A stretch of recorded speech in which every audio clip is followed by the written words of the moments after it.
Right, good afternoon, ladies and gentlemen and fellow colleagues. Welcome, and I'm going to hand straight over to the Democratic Clerk to take us through the first few items on the agenda. Thank you. Good afternoon, ladies and gentlemen. In order to assist us in the process this afternoon, I must ask everyone to ensure that mobile phones are either switched off or on silent mode, please.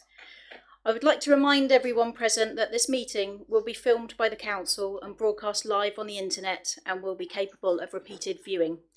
If you're seated in the chamber, it is possible that cameras will capture your image, and by your presence you are deemed to consent to be filmed and to the use of those images and sound recordings for webcasting and or training purposes.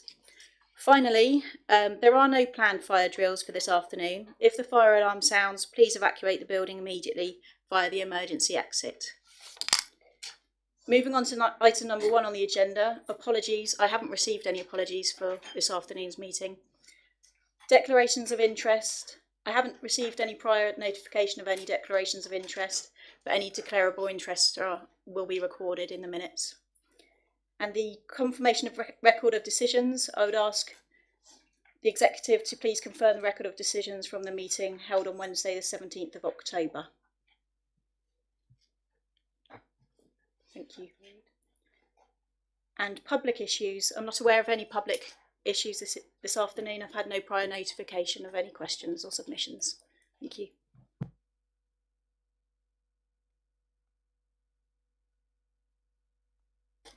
I'll start again. Moving to agenda item 5, recommendations from the Ovary and Scrutiny Committee. Do we have those recommendations, and is anyone from the committee going to present those, or no? Okay, so it's just this one, is it? So if I read that out, so it's in relation to item number 7, Parliamentary Orders Update, that the recommendations in the Shadow Executive Report be endorsed, including the recommendation to approve the suggested response to the Government's proposed principles to council tax harmonisation as set out in Appendix B. So we can take that into account when we get to that agenda item. Whoops. Right, so then I think, unless anyone has anything to say about that, we'll go to agenda item 6. So this is the Bournemouth, Christchurch and Poole Local Government Reorganisation Update. I thought I'd take the opportunity at this stage just to remind us on the journey we've been on.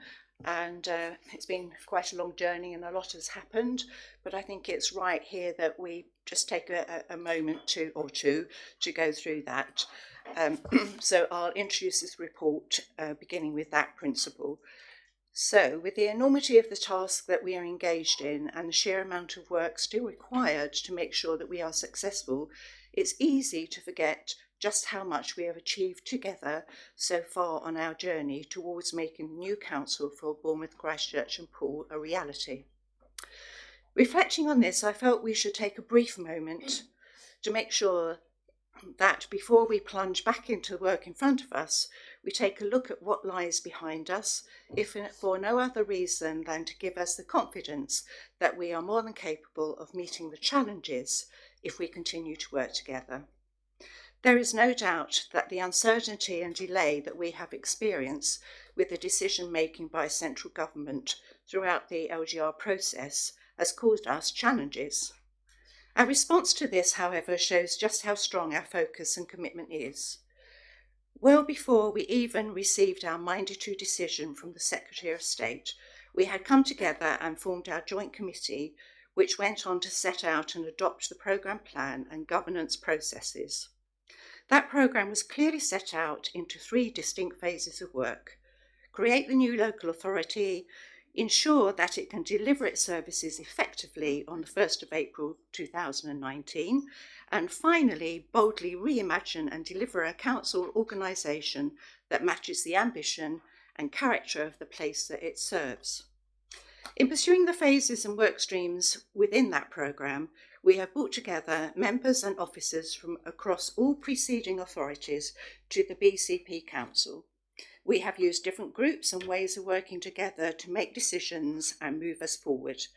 We have responded to seemingly impossible tasks and deadlines, often handed to us by people outside of our own control and our influence. And we have done so successfully without sacrificing the relationships that have made it all possible or the principles and timelines that we had set ourselves. In significantly less time than any other previous local government reorganisation process, we have worked with MHCLG to agree the statutory change order and are nearly finished with the subsequent orders. We have also facilitated a boundary commission review, essentially by undertaking the majority of the work ourselves. We have disaggregated the service budgets of Dorset County Council and consolidated 4 medium-term financial plans into one, whilst also agreeing strategies for managing the results of this process for Bournemouth, Christchurch and Poole, as well as for harmonising council tax. We have appointed our new Chief Executive, and we now are in the process of appointing our 2 TO roles in order to provide as much clarity in terms of strategic officer leadership as possible. The TUPE lists from all 4 preceding authorities have been agreed and now being used by the delivery boards, their work streams and the Shadow Executive Committee members assigned to support them to develop not only service structures to ensure service continuity, but also to inform the budget setting for 2019-20 wherever this is possible. Finally, with Graham Farrant now working with us part-time in the run-up to his permanent start in January, we are able to convene the Member Task and Finish Group, which will focus on developing the organisational design and development strategy, which will underpin Phase 3 of the programme. Our ethos and commitment to our task over the last year has ensured that we are on track with almost every one of the work streams. We should be very proud of this, as we moved into what would be the most challenging phase of this journey, the final 150 or so days left to vesting day. We started this LGR journey with a vision for the future and believed that this vision was the best way to ensure we could continue to serve the interests of our communities, given the constraints and difficulties we have faced over the last 10 years. We must hold true to that vision and acknowledge that however challenging the right now feels, it is a necessary part of being able to achieve everything that we all set out to achieve for our residents. As chair of this Shadow Executive Committee, I would like to really thank everyone that this has been and continues to be work as hard and so hard to make sure that in the next 5 months we are as successful as we have been in the last 12. Thank you much, everybody. And now I'll hand over to Julian if he has got anything to add about in the programme update. Thank you, Chair. I think all that comes to mind is I'm not quite sure where to go after that, particularly bearing in mind the comprehensive nature of the discussion we had on October 17th with regards to where we were with the programme and the resourcing requirements going forward. So I think it's probably best if I don't dwell on anything. You've covered everything that I would perhaps have said in any event, and just respond to any questions from members of the Executive Committee.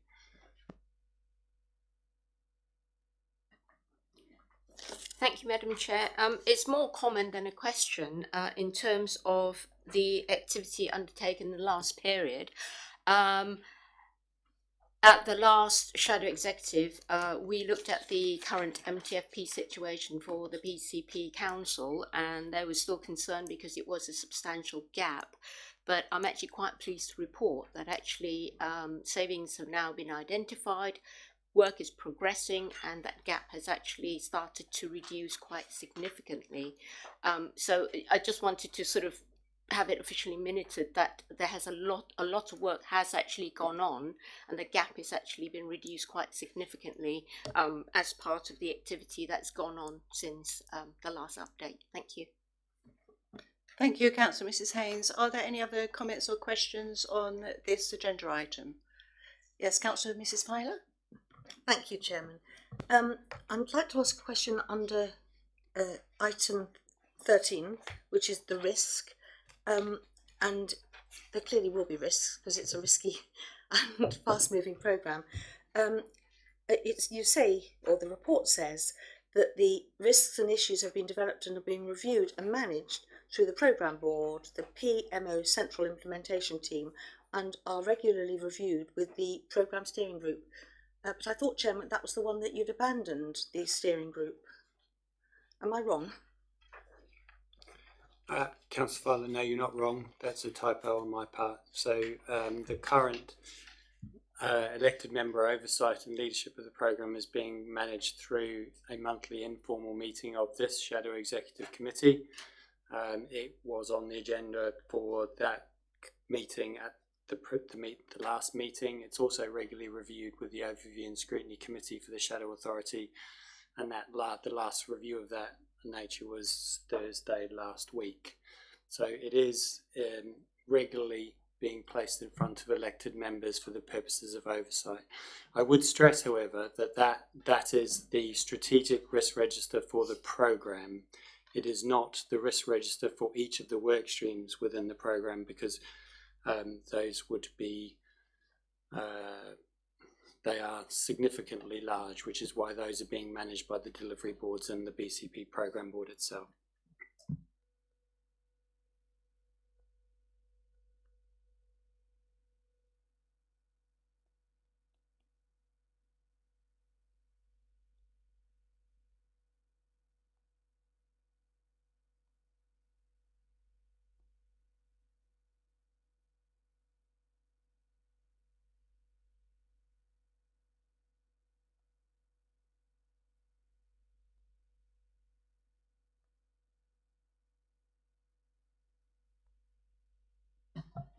Thank you, Chairman. It will be a brief introduction.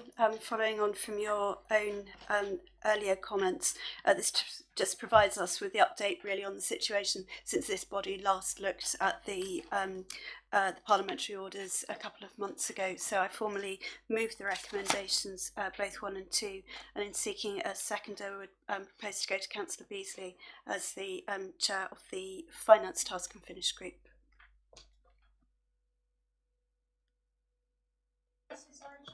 Yes, if I may, Chair. Just a few issues, but starting perhaps with the letter from Rishi Sunak as the Minister responsible. It ties in, I think, very neatly with the work that the Finance Task and Finish Group have been doing. And as we've already heard, we are more confident of getting to balance despite the huge gap that we started with. And of course, that's really important in this context because our option that we've been considering has been, as a preferred option, that based on council tax modelling option M. And whilst I know it doesn't have complete support necessarily around the Shadow Executive, it is the one that we've been working on, not least because we've got this delicate balance of trying to match council tax foregone with the need to get to a position on harmonisation within the time frame being offered. And the government have been very clear in this letter, up to a maximum of 7 years with harmonisation taking place at the latest in year 8. And with that in mind, it is very clear to me, and I think actually to the Finance Task and Finish Group generally, that provided the government's minded to decision on this aspect is one that they carried through, and I hesitated when I saw the word minded to, but there is a timetable attached to it. Provided that is deliverable by the government, then we have the degree of certainty in finance that we've been looking for.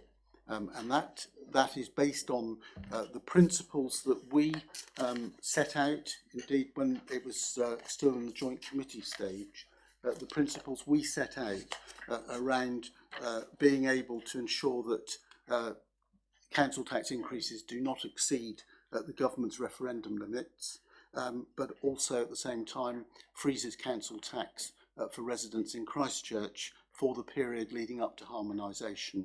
Now we're at that particular juncture. What it means is that we can go forward with just one option, and we can base the budget on that, which is extremely welcome. And so the letter, which is at Appendix A, sets that out, and the draft response, which the second recommendation is addressing, that draft response endorses that position in order that that minded to decision becomes reality at the earliest possible opportunity. So for those reasons, I'm very happy to second the two recommendations. Thank you, Councillor Beasley. Does anyone wish to comment? Yes, thank you, David. Thank you, Madam Chairman.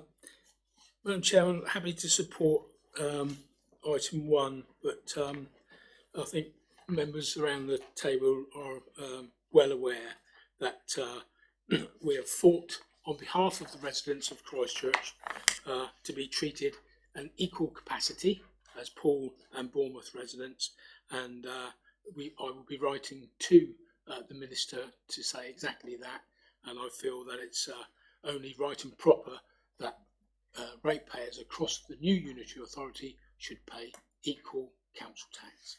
Thank you, Madam Chairman. Thank you, Councillor Flagg. Does Councillor Mrs Jameson? Thank you. I approve of what Councillor Flagg has said, and I will be writing as well as President of the Association.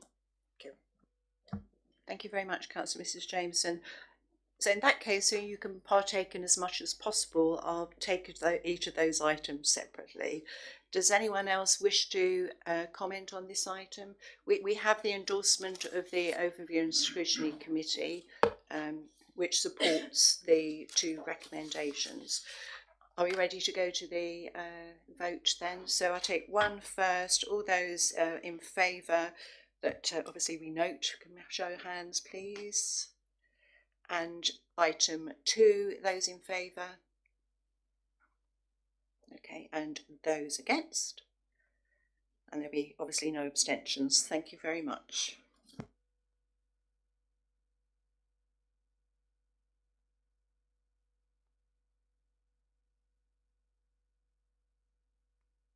I keep forgetting to use this new to me system, and it's a while since we've been in Christchurch, but lovely to be here, so forgive me, I shall need prompting from time to time. So agenda item 8, the delegation of waste function for Christchurch. So who do we have who's presenting this one for us? Trish, yes. Thank you, Chairman. Chairman, I'm very happy with this proposal that Christchurch residents continue to receive the waste services currently delivered by Dorset Waste Partnership for the period of 1 year from the 1st of April 2019.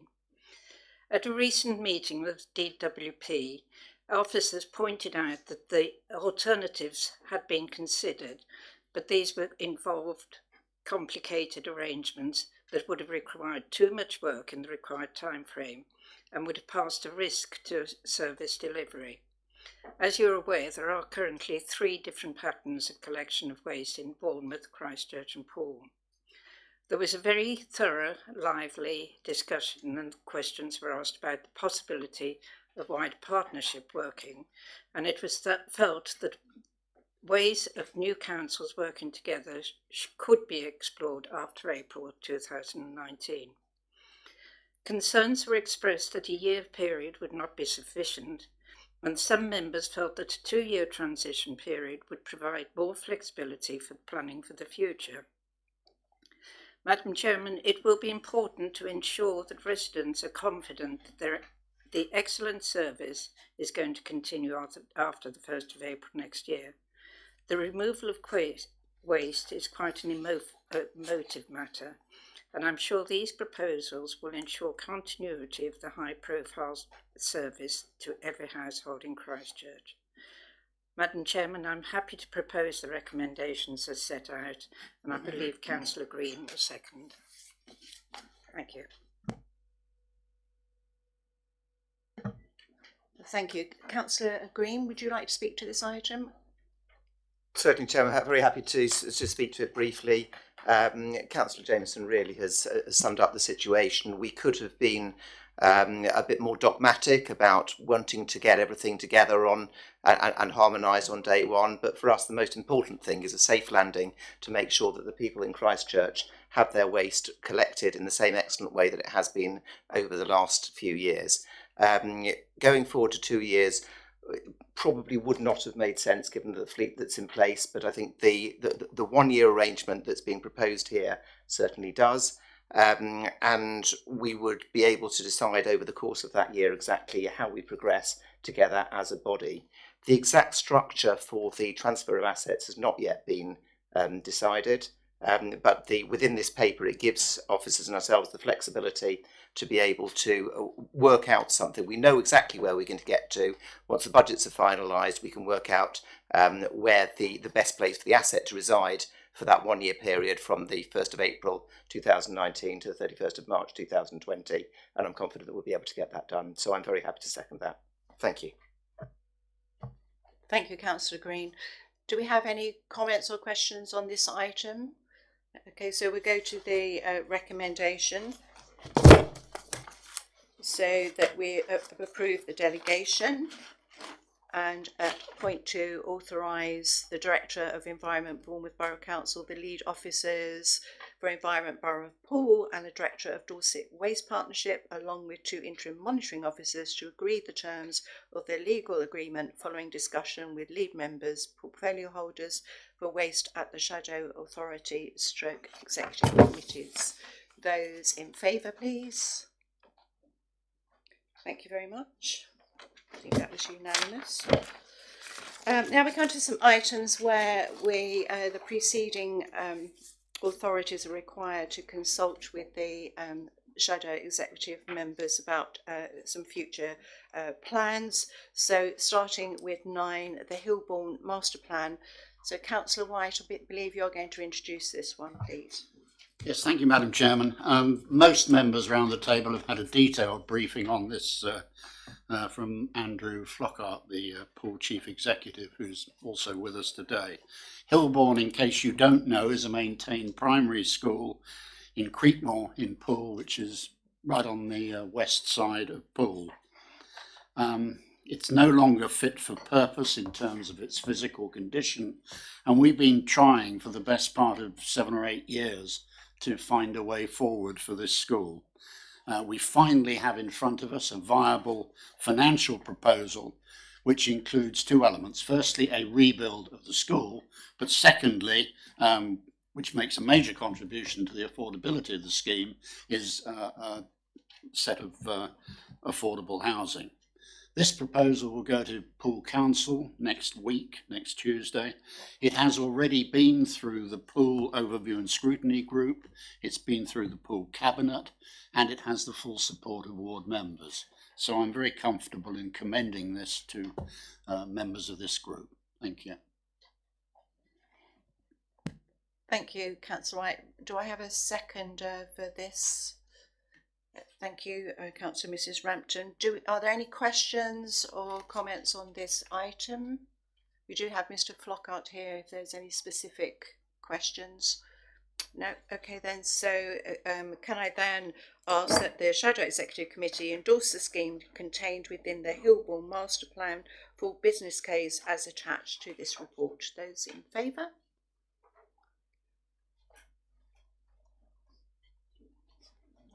Unanimous. Thank you.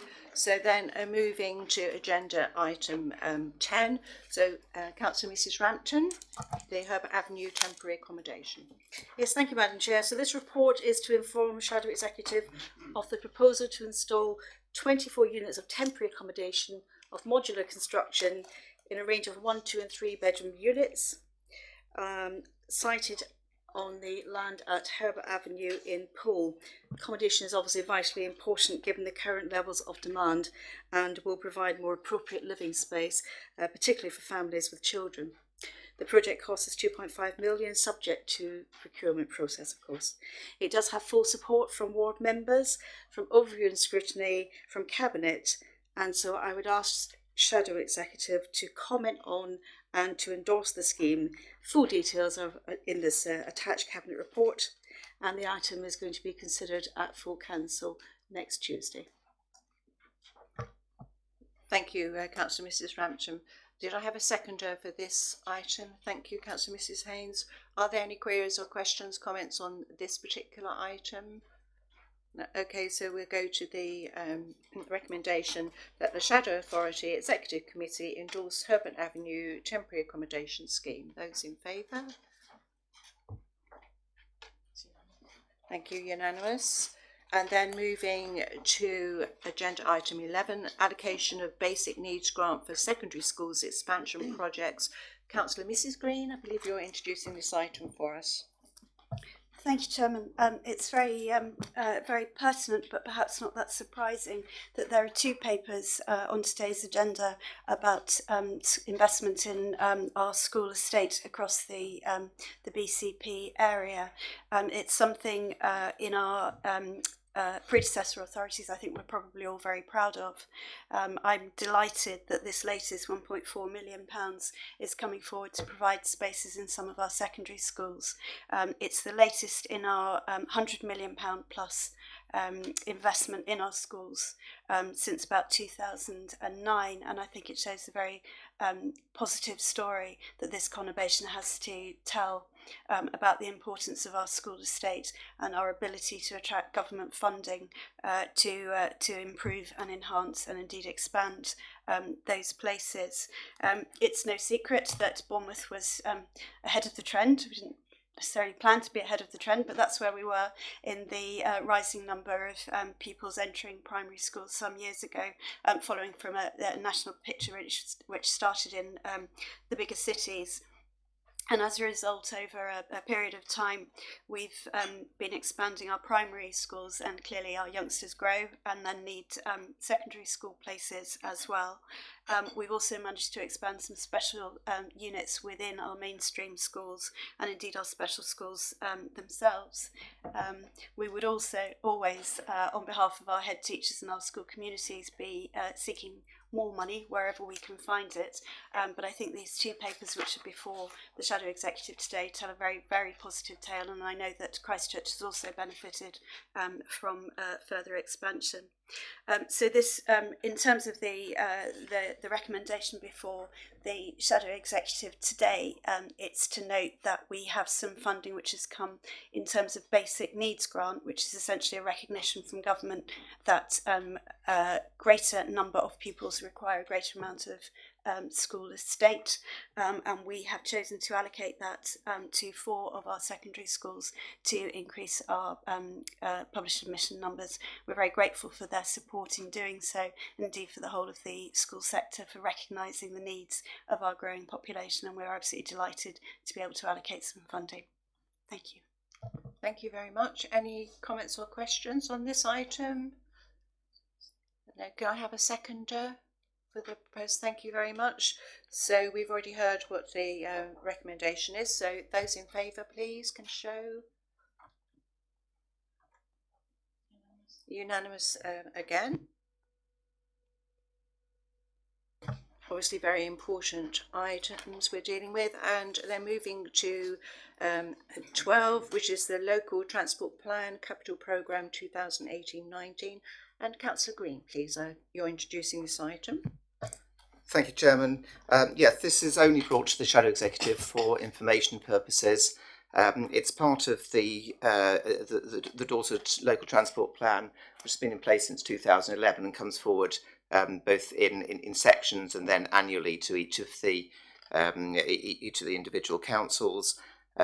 This part of it has already been through the approval process, etc., prior to the beginning of the year. However, the reason that it comes later is to give the opportunity for officers and myself to be able to via between different projects if there are any underspends or overspends as we go through the year or changing in significant priorities. So I said it is only brought here for information for the Shadow Executive to note. Thank you. Thank you. Can we show that we have indeed noted, please? Thank you. Keep myself on the microphone. Right, so agenda item 13, future of public health partnership, update and key issues under local government reorganisation. So we have two members of the Executive Committee who help to oversee this. So Councillor Challoner from Poole and Councillor Kelly from Bournemouth. Councillor Challoner, would you like to start the introduction? Indeed, thank you, Chair, and I believe that we have Dr. Cleve here from Public Health Dorset to also add some supplementary information as well. So this report is before you further to decisions made at the September Joint Public Health Board, significantly around the future governance of the board as we move from the current structure of 3 partners, Poole, Bournemouth and Dorset, to one that will consist of the 2 new Dorset unitary councils from April. The board is working successfully and collaboratively, and the recommendation within this report will enable this to continue going forward. There's also an item to note, and that is the Joint Public Health Board's decision to approve a procurement model for NHS health checks. Thank you.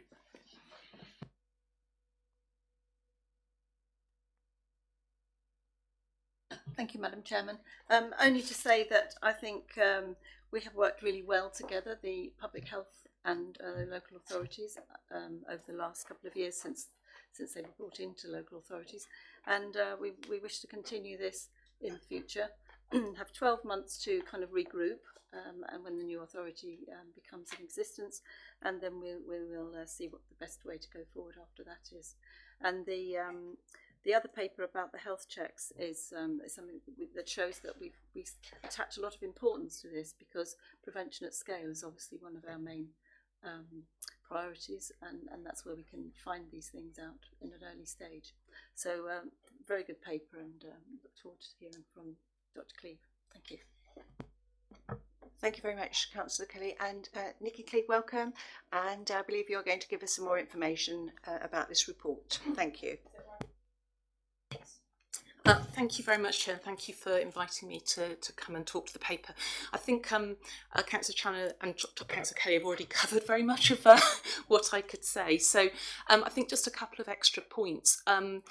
We've got an interesting paper coming to the Joint Public Health Board in November, which will report on some work that we've done with members of that board, looking at how effective the public health team has been working with members and with councils over the last few years. And that report will make some recommendations based on the feedback that we've had from those members around the way that we can try and improve the working relationship and the effectiveness of the team. And I think probably one of the key things was about how we involve members more effectively in both developing as well as endorsing the recommendations around the way that we structure our public health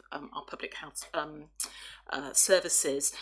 So I think it's great to hear that members feel so positive about the way that the service has worked over the last few years. There have been a lot of gains made, both in terms of efficiency and effectiveness. And then that second paper highlights one of the challenges that we've had over the last few years, which is around how we improve uptake of health checks. So health checks is a mandated programme for local authorities, and our performance has been less than we would have hoped for since we re-procured it a few years ago, and that's outlined in the paper. But we've now done some good work, I think, with GP practices and GP colleagues locally to try and think about how we can improve those uptakes. So hopefully the board will be happy to endorse the recommendations in the paper. Happy to take any questions. Thank you very much. It's very informative. Do we have questions or comments on this item? I think it was all very clear, so thank you all for your part in that. So if I go to the recommendations, can I have Councillor Challoner? I presume you'll be proposing this, and you'd like to second. Thank you very much. So can I have a show of hands then for those recommendations on the report? That's unanimous again. Right, so then item at number 14, independent remuneration panel regarding members' allowances. Councillor Green, would you like to tell us a bit more about this, please? Thank you, Chairman. Yes, I'm moving this on behalf of the Governance Task and Finish Group. We had a brief discussion about this at a recent panel. Members will be aware that there is a requirement that a scheme of members' allowances are set and that needs to be done by an independent remuneration panel. The view of the panel was that it wasn't really up to members who should make those recommendations, and therefore we have asked the monitoring officer if she would be so kind as to convene that group, and it will then later report back. And therefore I formally move the recommendations at 1 and 2. Thank you. Thank you very much. I'm sure the monitoring officer is happy to take that on for us, and it's right and proper that she should. So we've, do I have a seconder for, thank you. You're, okay, thank you. And those in favour? Unanimous. Thank you very much. So then moving to the Shadow Executive Committee forward plan. Do we have any comments, anything we think is missing or should be there, or anything about any of the items? Assume you've all had, okay. It's obviously moving feast, keep an eye on it, and there's obviously a link on the agenda there so that we can keep ourselves up with the current information. So I'll go to agenda item 16. Any other business? I haven't received any at this stage. Is there any other business? No. Okay, so just to say, Madam Chair, that we have another yes. meeting scheduled directly after this. Yeah. Okay, so I'll close the meeting now, and then I'll say, right, members, there is another meeting in this room, and I'm sure those of this executive who are on that are very keen to get started and get us out of the room so they can get on with it and get their business concluded. So thank you very much, and if you can clear the room as soon as possible.